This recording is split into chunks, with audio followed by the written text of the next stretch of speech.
This is Jim Hennager. It's December 15th, and still overcast, gloomy day. A lot of geese out here. Normally they're taken off by this time, but this year they're still hanging around. The water's still open, so that may be it. But kind of an interesting setting right out here. Sorry, I couldn't show it to you. Today I'd like to talk about inequality and poverty and how they're related to economic strategies called zero-sum and non-zero sum. I know it's another one of those esoteric kind of videos, and many of you probably aren't going to be terribly interested in it, but again, I'm trying to lay a groundwork of ideas and how we look at doing government and doing our economy, and possibly from these ideas we can look at how we can improve things today, and also maybe actually solve some of the problems that we're having today. But first, we have to recognize what those issues are. People have been asking me why I've been putting these on YouTube, and there's a lot of different reasons. I hope you can appreciate that I'm trying to share ideas with you from outside the mainstream, outside the box, so to speak. And I don't expect everybody to agree with them. I'm not even asking you to. I just hope that you'll listen to them and react to them. You're very welcome to give me some feedback in a polite way, I hope. But there's also another level here. The new independent party has helped organize, and we would like to be able to offer, probably in the next few months, learning opportunities on the new independent learning centers, and you can find that at the new independentlearningcenters.info. And there's a lot of literature there on new courses and how we're trying to provide learning opportunities for people of all ages and from around the world to be able to afford quality kinds of learning experiences. And some of those are actually free. I have 4 learning units on the site already that you could take at no cost. And all of these videos that I'm putting together will provide another opportunity for learners or students, if they're interested, to take a look at the presentation and then react to it. And if they were to get into doing some research and forming their own ideas, their own conclusions, that could lead to basically what's called one international learning unit. Each international learning unit is equivalent to 1 college credit, and my plan is to have upwards to 20 of these videos, so that you could take 20 hours of learning, and you don't have to agree with me on any of them. You just use it as a taking off point, a springboard to develop your own ideas, and they'll all be free. So I'm very distraught that what's happening in American education is causing young people, 18, 19, 20, 21, 22, to go into a college learning environment and have to borrow so much money that they're coming out with $30,000, $60,000. I even know students with 4-year degrees that have over $100,000 in debt. And I would hope to get into that whole process of how that's happened, but it's created a huge economic bubble, $1.5 trillion right now, and 25% of those are being defaulted. So once a student defaults on a federal loan like that, there goes their credit for the rest of their life. I mean, they may never be able to buy a house or, get a new car, and they're strapped with interest rates, and payments that will affect them for maybe half of their adult life. That doesn't need to happen. Now, we have some politicians arguing that what we need are colleges, particularly community colleges, that offer free tuition. But I'm not a fan of free tuition either, because what I've seen is, for a young person to appreciate that education, they need to have some something in it that they're putting into it, including their time, energy, and commitment, but also the money. So I don't see any problem with young people being able to work part-time and go to school, but what's happened is the price of schooling has just skyrocketed. It's so much higher than the inflationary rate that we see here in the country. And I think universities and colleges have basically taken an advantage of the federal loan program so that they can raise salaries. I've seen administrative salaries go from $50,000 a year to $250,000, and I've seen some faculty members, full-time faculty members, go from maybe $60,000, and now they're up to over $200,000. And everybody knows about basketball coaches and football coaches getting millions of dollars. And I'm not sure that we're really looking at this appropriately, because those costs don't have to be that high, and the tuition doesn't have to be high, and we don't have to strap young people with debt that they may never recover from. So we'll get into that a little bit different. There's some options to that, but this is one of them. I think it's very possible to produce high quality kinds of learning opportunities. Whether you think this is high quality or not is debatable, I suppose. But I think it gives an opportunity for people to react, develop their own resources and their own conclusions, and then get credit for it, is what it amounts to. So it's not accredited. You can't transfer the credits at this point, but in the future we hope to be accredited, and the courses, the credits can hopefully transfer. They're obviously going to be in the liberal arts area, general learning area, and I encourage you to participate in that kind of learning if that's of interest to you. It also is a way for the New Independent Party to share ideas, and I'm hoping that other professionals will be willing to put videos together as well. Now, I've seen the progression go from off-campus learning, distance learning by basically papers being exchanged to now it's almost all online. But I think in the future we have to look at different ways to learn, different ways to present information. And if you've been following me, I think we have to get outside of the mainstream to provide objective, non-biased kinds of information.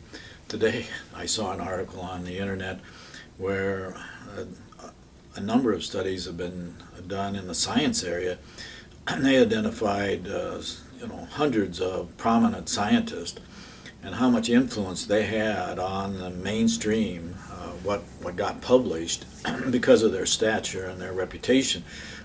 Only when they died did you see new kinds of approaches to those kinds of issues, and a burst of new science papers would follow the death of these prominent scientists. It's sad in a way, but I've been suggesting that as a way that the mainstream has been able to control and maintain certain kinds of lines of thought, even when they didn't make any sense.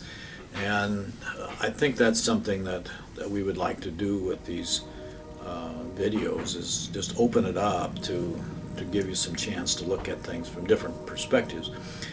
You certainly don't get that in the political agenda that's going on right now. It's all sound bites and 30-second ads, 1-minute ads, and debates where you have 8 or 10 people and they each get a minute to, fight among themselves. That's really worthless. I don't see how you can pick a president, looking at these debates. We have to, look at other kinds of alternatives to what's happening. I've also been telling you that, the mainstream wants you to believe that we're in a democracy. I'm not alone in this. I don't think we are in a democracy anymore. I think it's an oligarchy. An oligarchy is a system of government where certain individuals have taken over control. They're either rich companies or rich individuals or very powerful special interest groups or the military in many cases.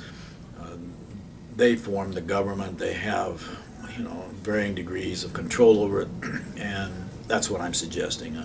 In the United States, we're at that level where very powerful special interest groups get to influence the public. And even though the public thinks that we're getting to vote for the final candidates, it's very misleading because it would appear that certain organizations have already picked out who those candidates are going to be, the final Republican and Democratic candidates for president in 2016. And I would urge you to kind of watch, because usually the candidates that come out of the Iowa caucus, which is just 5 weeks away, are not the candidates that end up getting the nomination. It's usually a candidate that comes through in New Hampshire that goes forward. So, there's a process here that allows these special interest groups to have their influence, and you just watch. You'll see it in the major journals, the major magazines, the major news organizations. They'll start concentrating on individuals sometime between the Iowa caucuses and the primaries in New Hampshire or New Jersey this year. So watch it. You'll kind of see them tipping their hand. And there's one organization in New York that's right across from the UN building, deals with foreign policy. Many people have said that if you do not have their endorsement, you cannot be president in the United States. So that's the kind of control and influence I'm talking about. That's the reason why I'm calling it an oligarchy, not a democracy. I'm hoping that people will get smarter about this and participate in that election.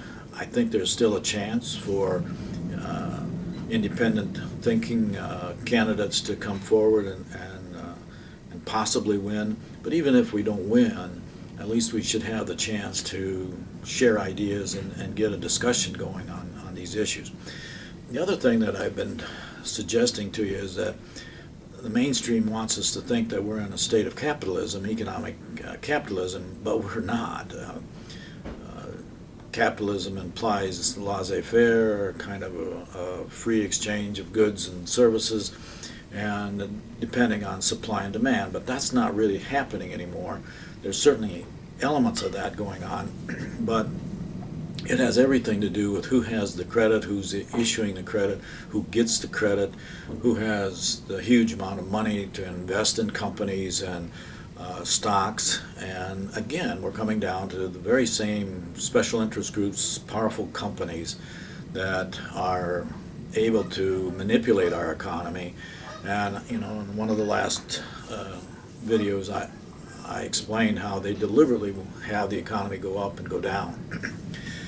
So I'm suggesting that we need to take a look at democracy, and because of the new technology and what people are aware of, we need to move in a new direction in democracy to closer to what I would call a pure democracy, where everybody has input, everybody can electronically vote on issues, and the idea that we have to have representatives in between voting on everything, representing people, I think that's going to kind of wane in the future if we have responsible individuals who can come forward and show that they can vote on things responsibly. That's a huge challenge because of the emotion in a lot of these issues, uh, you don't want to see, something like the Planned Parenthood funding be cut out because of some, emotions from certain religious people, and then they go out and campaign and do that kind of thing on an individual level. Well, so the framers of our Constitution, they understood that that could be swayed, and that's why they did the responsive representative government. But I would like to see individual citizens have more of an input. Even on your taxes, I would see a chance for you to have a slip of paper with what the federal funding is all about, and you get at least to say where you want your dollars to go.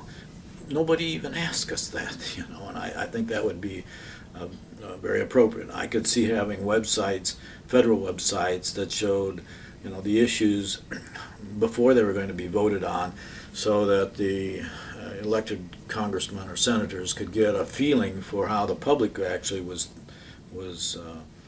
feeling about some of these issues ahead of time. And the fact that they get into legislation that has to be passed in 30 days, fast track kinds of things, that's bad for public policy. I think we need to have more time. We need to have more lead time on giving information to the government, and on the government giving information to the public. And then we should have an opportunity to give feedback. We should be able to voice our voices, so to speak, and let people know how we feel about these things. It doesn't mean they have to vote entirely that way, but if they don't repetitively, I would think that they would be in danger of not getting reelected. Now they don't even have to worry about that, because as long as they're taking money from special interest groups, they get that money the second time around, they're almost assured of getting reelected. And that can be seen in polls showing that our trust of these elected officials is down like 15%. I mean, used car salesmen, nothing against used car salesmen, but they're occupations that have higher reputation than U.S. congressmen, and that's sad. So why do we keep reelecting them? I mean, people that are incumbents almost have a 75% chance of getting reelected. That's because of the money. Okay, so you can see that. But now if we look in the economy, we're also seeing the same kind of dynamics where the rich are getting a chance to control things. And we would like to think that capitalism is the best form of economics, but what's happening is capitalism is showing its Achilles heel. And as capitalism has developed over the last 200 years, we're getting into a level of capitalism right now where it could fall apart because of the credit that's been extended, because of who controls that credit, the banks, the big banks, the big corporations buying up each other, so that now we're down to 5 or 6 companies in almost every field of enterprise. And what we're losing is competitive control of the price. When you had 100 companies, they competed each other, and the idea was that the best product and the best services and the best companies would prevail. But that's not true anymore. What's happening is some lesser quality products are coming out of very big companies because they simply control the marketplace on it. We've seen that here in Iowa, where a company that made appliances was highly regarded for its quality. It was sold to a larger appliance company, and 2,000 people lost their jobs here in Iowa because of it. They're still producing the name brand from another company in Virginia or someplace, but the quality has gone way down, although the price has gone up. So we're not seeing the best quality, we're not seeing the best work opportunities, and what's happening is possibly greed, but you're getting more and more control, more and more power in fewer and fewer companies. And that, if that continues, you get to a level where they either buy each other out, and there's one company in each field, like one pharmaceutical company and one transportation company and one communication company, which is where it's headed. And I've explained that they have interlocking directories, so it's very possible that that's already happening even between the major companies, if they have the same directors on two or three of these large companies, it's very possible that they're really speaking with one voice or one set of priorities. And you see that in how they advertise and in how they present themselves, and they almost push out all the other competition, all the other kinds of ideas that are coming forward. And that's an Achilles heel, because it either is going to go from capitalism to some form of controlled economy by just a few, or it might go to more of a socialistic kind of backlash, where so-called the public runs the economy. But I don't see that. I see it moving towards fewer and fewer, more powerful companies taking over more and more, and that's going to be a huge loss to consumers and to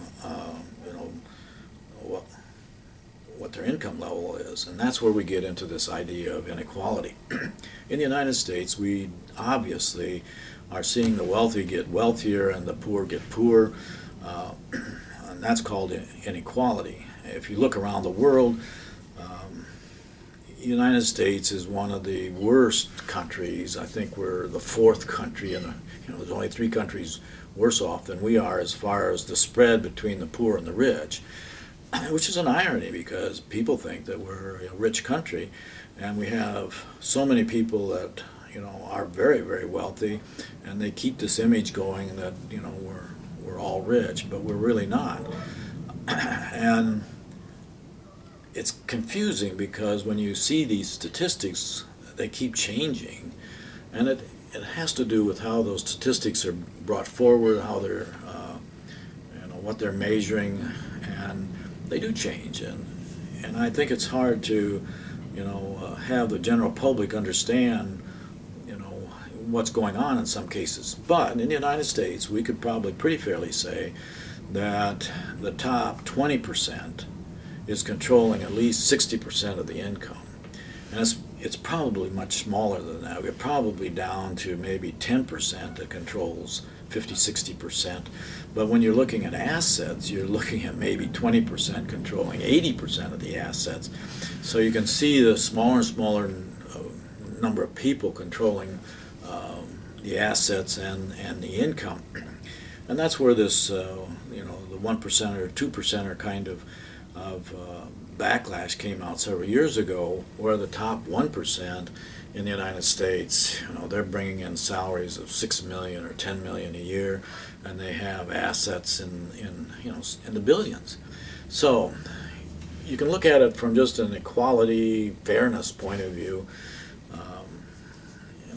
It goes all the way down to a football player that might make $600 million over 5 years, or a basketball player that makes $400 million over a 5-year contract. Are they worth that much? And you could get into it, that they bring in ticket sales and all of those kinds of arguments to justify that. But when you get into like a bank president making $200 million a year and having options for another $300 million, you really have to wonder what's going on. And it's obvious that the people at the top are paying themselves more and more, and to do that, they depend on the capitalistic system. So, a prof usually has to have a blackboard or a whiteboard behind them to help explain things, and not having one behind me kind of, leaves me naked here. But I hope you would go along with my imaginary computer screen here, and let me kind of explain what's happening here and how it's related to the structure of capitalism. What happens, and this has been going on for 200 years, so it's not new, but it is moving in a direction, and it has to do with how companies are formed. Normally you have a group of investors over here who put money into an idea or a group of people, and they are then usually part of the controlling group called board of directors at the top. So you have these investors, they put money into the company, they elect the board of directors. The board of directors then select a CEO or a president, then the president picks a management team. The management team then hires the workers. The workers do whatever. They make a product, they provide a service, and that's where the profit's made. So the profit's made down here because of the workers, because of the management, because of the upper management, because of the board of directors, and it's what is called a zero-sum economy. In other words, the whole premise of this structure is for these people, these investors, to make the most money from their investment. And the logic is that it's their money, they have the right to those profits. Okay, that's the logic. And for them to make the most money, they have to basically take it away from the people that do the work. Okay, now let me try and explain that. In zero sum, if I'm going to gain like $1 of profit, I have to take it away from somebody else. And there's 3 or 4 ways that you can take it away from people. Companies can control, where they buy supplies from, the cost of materials, and if they can control that by being large, then they can reduce that cost. So they're basically taking it away from the supplier, the owner of these other companies that supply materials, and they gain by having a low-cost product, and they can be more competitive. So that's one way. Another way is the cost of their facilities, their operating cost, and this lends itself for a company to not want to invest as much money as they might need to keep the facilities, the plant up. And we saw that in American railroads. They just stopped reinvesting, and railroads became dangerous in many parts of the country. We're now seeing them put investments back into the railroad ties and rail lines, but that's the what's going on. By keeping your cost down in your facility, your operating cost, you gain something else on the other end. Another way is to somehow control the price on the products. If you have no competition and you can make an extra $2 or $3, that means you're taking $2 or $3 away from the consumer. So it always ends up zero. But the fourth way is to take it out of the workers. So if you have a workforce, say 1,000, and you're paying them all $10 an hour, that's a cost of labor. But if you were to raise that to $2 to $12, you're really taking $2 away from the investors and the CEO and the management, and that's where they lose. So they're in control, and they're not going to lose. So what they do is bring the cost of labor down. In the United States, we've seen that happen continually. Here in Iowa, the average labor was around $18 an hour 20 years ago, and now it's down to $12. How did they do that? The same process. They would go to the union or the workers and say, here's your choice. We're either going to move this factory to Mexico, or you got to take less money. So what do? To keep their job, to keep some income, they say, okay, we'll take less. And you've seen it in companies with the retirement program, the retirement funds. You've seen it in the benefits that they get. So companies that are powerful in this way can basically take the money away from the people at the bottom, and they win. Do you see how this is working? And so the people at the bottom make less and less, and that's why we have fewer and fewer in the middle class. If you say the middle class starts at 50,000 and goes to 100,000, we have fewer and fewer blue-collar workers, manufacturing, that are able to make $18, $25 an hour to get into that range. At $12 an hour, you don't make that much. You're making $25,000 a year rather than $50,000. So that's what's been happening, and it can work against the marketplace, because if people don't have enough money to buy extra goods, they don't. It's called discretionary income. If you don't have the money at the end of the month, you can't buy extra goods. And so certain retailers, certain restaurants are hit directly, and it's an economic loss. But there's another side to that, and you can see it in the car industry. If you go back 20, 30 years ago, particularly in the 70s, you could find brand new cars that weighed 2,000 pounds, and they sold for around $2,000, $1 a pound.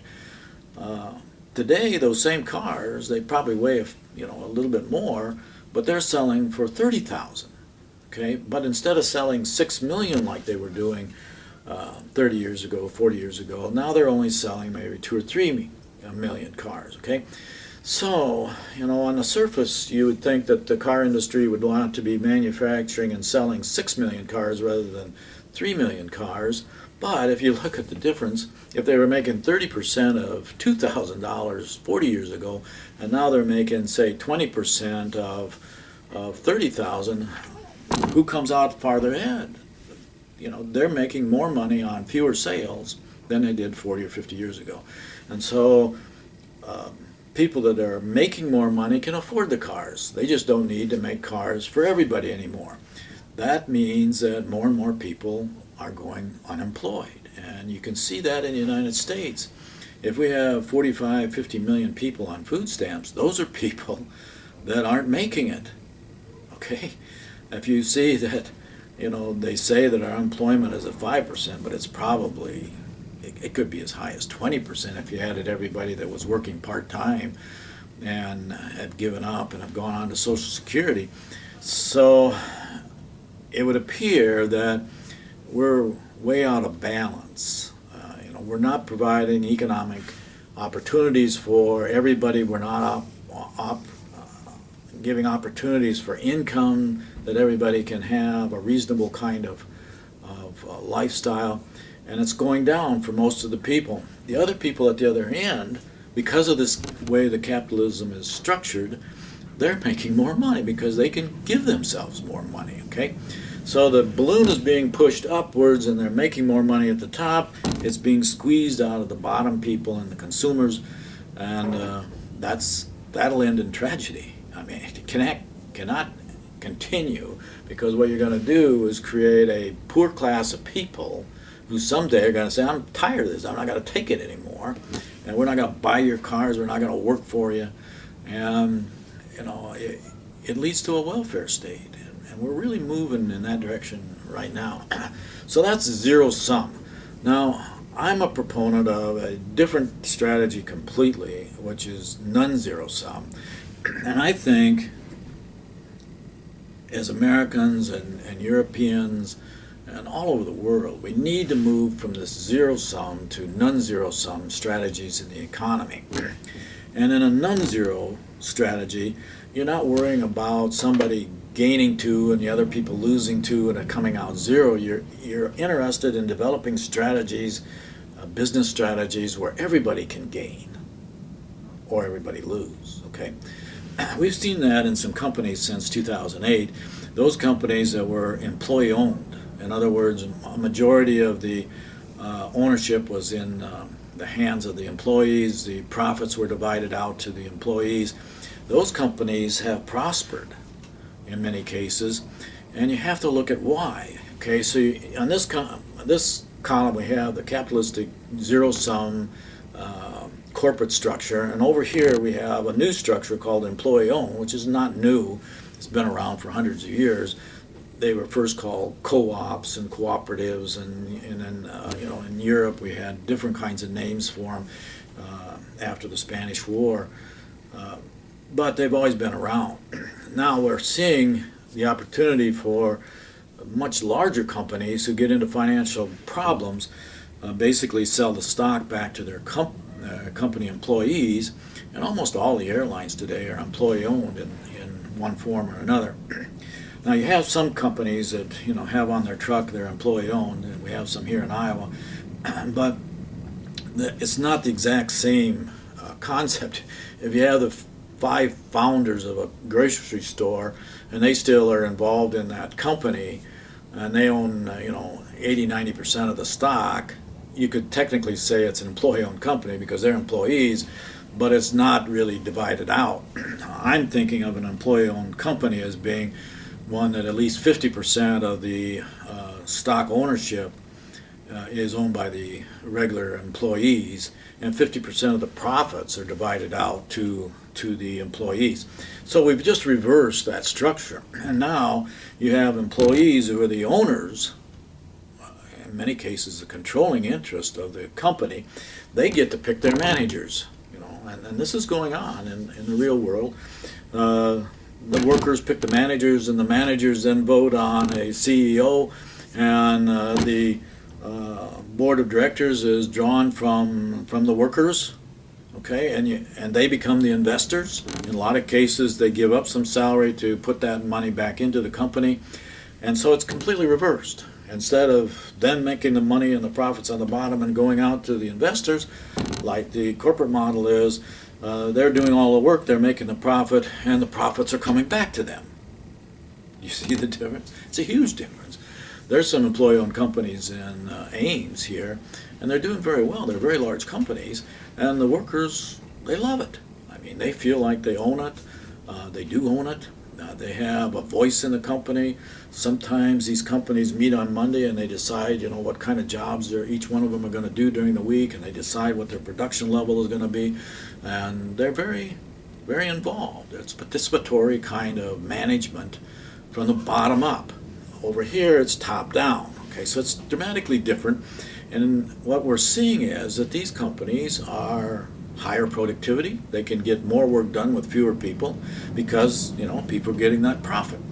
They're also much safer companies. Nobody wants to have a safe and, an unsafe environment. They miss less work. They don't want to miss work because they're not contributing to the profits if they're at home. They're better run companies because everybody is communicating and getting along. Okay, so my feeling is that if we don't move to this new model of employee ownership, what we're going to see is this system collapse. It just gets too heavy at the top. The people at the bottom are going to get more and more angry at it, and unless they take a fascist control of this, it's going to fall apart. Over here, you could see that this system could go for a long, long time, and companies aren't going to come in and go out.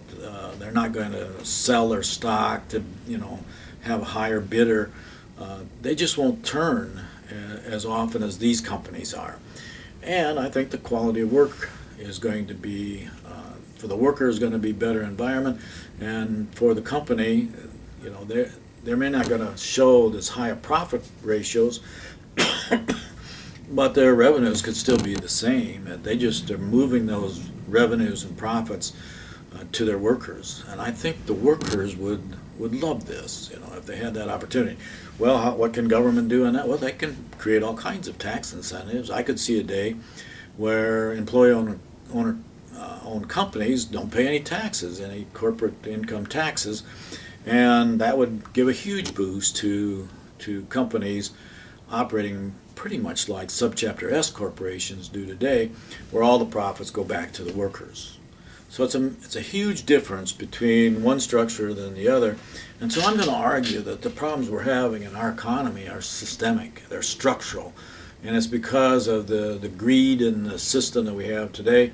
And the only way you're going to change that is to encourage companies to move in this new direction. And I can see the traditional companies being bought out by the new companies over 20, 30 years, so we could move in that direction. And it's very similar to what I'm arguing for in government. We need more participation, we need more input, we need more involvement. And I think both on the government side and on the corporate side, the company side, the economy side, that's very possible. So when you're looking at, an economy where people are getting poorer and poorer, more people are going into poverty, this line between, the rich and the poor is getting wider. That's bad. And of course the people at the top love it because they're making more money. They get to buy the bigger car, and then they get to own $2 million homes and all this kind of stuff. But the people at the bottom do not fare well. But in the new one, I think everybody could come up, and instead of having countries with a per capita income of $1 a day, which is what's happening on the bottom, we could see even those countries, the family income coming up. And in many of those countries, what's happening is, the top 10% in some cases, own 80% of all the income, 80% of all the assets. So there's got to be some dividing out of opportunities, dividing out of assets and income, more equalizing, and of course you always get somebody saying, well, raise the taxes on the rich and then move the money to the poor. There's been times in the United States where the rich were taxed as high as 90%, and it does have an effect on inequality to an extent. But I'm not arguing to take the money away from the rich and give it to the poor. I'm not Robin Hood in that way. What I'm arguing is we got to raise the opportunity and the income levels at the bottom, and we do that by restructuring how companies work. And there's no reason why they can't both be operating. It'll be interesting to see how a non-zero company would compete with a zero-sum company in the long run. My opinion is that the non-zero sum, the employee-owned company, is going to be more productive, higher quality product, and they're going to be able to survive. Where this company, they may make a lot of money for a short period of time, but they're going to increasingly have problems because of the way it's structured. Okay, so as you look around the world and you look at comparative poverty levels, I built experimental homes in the Philippines in the 90s, and the average worker there, I think their minimum wage was $5 a day, and in Mexico it's been $8 a day. And so what we've seen is companies leaving the United States and going to Mexico or Thailand or Vietnam or China because the wages are lower. And that's because of the structure again. If they can reduce the cost of labor down here, then they make more money at the top. And I'm arguing that if we were to move to this new system, that we would see companies staying in the United States. We've seen examples of a company that provided millions of T-shirts to one company, one box store, and in the bidding process, they lost out to a company in China that were willing to make that same T-shirt for 1 penny less, and so 600 people were laid off, and the job went to another country for 1 penny a shirt. Now, I'm sure that in a non-zero sum strategy, there could have been ways to offset that so that they either took less and the T-shirts were the same price or whatever you'd come up with. But there's strategies that we could have kept the blue-collar workers here in the United States and can bring them back. We have the highest trained, we have the most skilled workers in the world. There's no reason why we can't build up a middle class again, but it's not going to be this traditional corporate structure. It's going to have to go to the new non-zero sum. And I could see people there in the Philippines who had nothing. I mean, they lived in houses that had dirt floors. They had no income.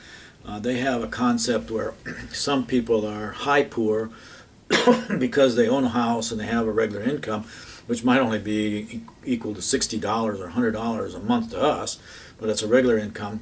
Then they have middle poor who might own a house or some property or might have a job, one or the other. And then they have low poor who don't own property and they don't have a regular income, And 60% of the people on some of their islands were in that category, low, income groups. That's ripe for dissension and rebellion, and they've had some tragic rebellions, one in 1980 and one in 1990, where neighbor was fighting neighbor and the government was fighting the people. That's what's going to happen, and it's going on in the Philippines right now. Just yesterday we saw a battle between one of the rebel groups and the mountain groups with the military, and it all has to do with the economy.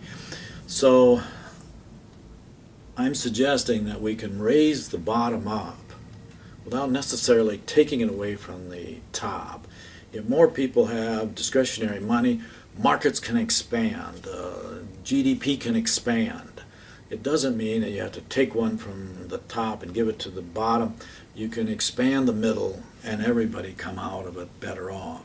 But it's going to take new leadership, new training in graduate schools and MBA schools and business schools, because they don't teach that kind of stuff, and that's sad. Okay, so I'm arguing for changes in the direction more participatory democracy, more electronics, more input, more responsible voters, all of which we aren't doing very well. And particularly among young people, less than 24% of them are voting. That's tragic. And in the general population, maybe 42% are voting. That's tragic as well. So we have to increase the responsibility and involvement on the democracy side. We have to increase the ownership and profit sharing on the economic side. It's possible. I think we could have economies that stay pretty stable for thousands of years. We could go thousands of years without having a war. There's no reason to have wars if everybody is satisfied with some level. And I'm going to suggest in another video a strategy, an international strategy, where we could basically hire 5 billion people or house 5 billion people over the next 20, 30 years. And that's the kind of strategy we need to be developing. Instead of developing strategies for the next war or the next economic takeover, we need to be developing international strategies that provide for everybody. And I think we could reach a state of equilibrium and have it continually grow over a period of time. I call that a moving equilibrium, and I think it's very possible. So those are some of my ideas for today. Give me some feedback. If I'm nuts, I'm nuts, but I hope you'll interact with me. Okay? Thank you.